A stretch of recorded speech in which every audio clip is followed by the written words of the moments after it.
আপনি কোন কাতে ঘুমান জানেন কি? ভুল দিকে ঘুমালে আপনার হার্ট ও পাকস্থলী ক্ষতিগ্রস্ত হচ্ছে প্রতি রাতে। রাসূলুল্লাহ সাল্লাল্লাহু আলাইহি ওয়াসাল্লাম সব সময় ডান কাতে ঘুমাতেন এবং সাহাবীদেরও এটি শেখাতেন। আমরা এটাকে শুধু সুন্নাহ হিসেবে জানতাম, কিন্তু এর পেছনে আছে গভীর বৈজ্ঞানিক কারণ। আধুনিক চিকিৎসা বিজ্ঞান বলছে ডান কাতে ঘুমালে হার্টের উপর কোনো চাপ পড়ে না, কারণ হার্ট বাম দিকে থাকে। পাকস্থলী সঠিকভাবে খাবার হজম করতে পারে, লিভার তার স্বাভাবিক কাজ করতে পারে বিনা বাধায়।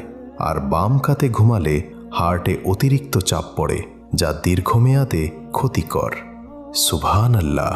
কোনো মেডিকেল ডিগ্রি ছাড়াই, কোনো গবেষণাগার ছাড়াই আমাদের নবী সাল্লাল্লাহু আলাইহি ওয়াসাল্লাম হাজার বছর আগে সঠিক বৈজ্ঞানিক সত্য বলে গেছেন। এটাই নবুয়াতের প্রমাণ। এটি ছিল আমাদের দ্য সায়েন্টিফিক সুন্নাহ সিরিজের এপিসোড 2। পরবর্তী এপিসোড মিস করতে না চাইলে লাইক, কমেন্ট ও সাবস্ক্রাইব করুন।